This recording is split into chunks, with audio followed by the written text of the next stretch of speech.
Just the lies alone from Mackenzie Shirilla, her parents, and her friend Rosie are enough for anyone to say that girl is guilty. Let's break down some of the lies that were told during the trial or to detectives during the whole case. Let's start with the POTS diagnosis. Number one on the list is going to be the lie about POTS. And the reason that I say that this is a lie is because there is absolutely no medical diagnosis. There's no medical documentation that says that she has suffered from even just a single episode of POTS. When she was in the hospital and the detective came to her to tell her and her mother that they were going to be investigating her for vehicular homicide or for premeditated murder, her and her mother spoke in their language, which is, if you're not familiar with it, it's a gypsy language. A lot of gypsies speak that type of gibberish, or you could call it Pig Latin, but they spoke to each other in that language and they were trying to come up with excuses as to why this was an accident.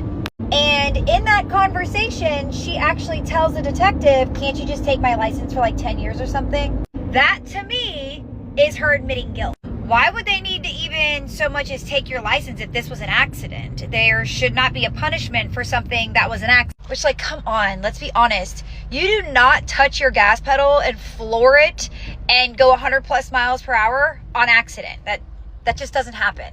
Unless maybe she was having a seizure or something. But again, she was not having any medical episodes, so that's not an answer. Now let's talk about how Natalie Shirilla says that she forced Mackenzie to go to that Halloween costume party because she was so sad, and for 3 months she laid in bed, she could barely walk, and she just wanted her to feel like a normal kid. Well, first and foremost, normal kids don't plan to their boyfriends, so let's get that right. In the pictures that the prosecution had presented to the judge, she is completely able-bodied. In the Snapchats, she's walking around, she's dancing, she's posing. She had absolutely no problem walking, no problem whatsoever. And she was partying, like legit partying. She was drinking, she was smoking, like she was partying as if this never even happened. And not only was she partying like this never even happened, but she dressed up like a goddamn corpse.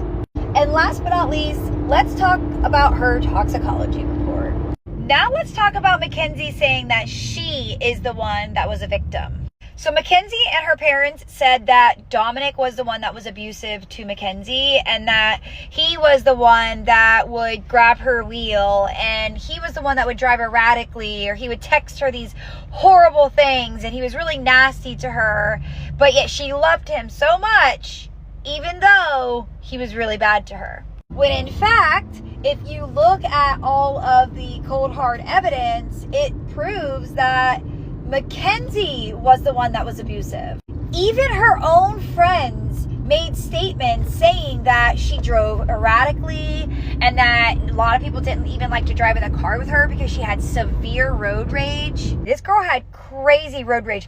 This situation was bound to happen one way or another, whether or not it was Mackenzie doing this to Dominic or Mackenzie doing it to someone else. She was very unpredictable.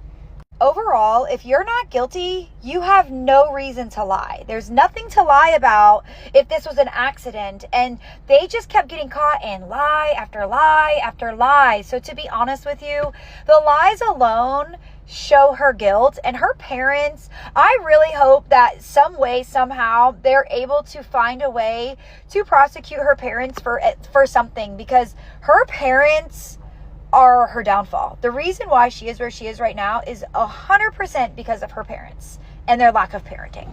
Her mother wants to be her friend. Her mother does not want to be her parent. Her dad, you can see through some of the text messages that her dad did try a little bit to parent her, but didn't work.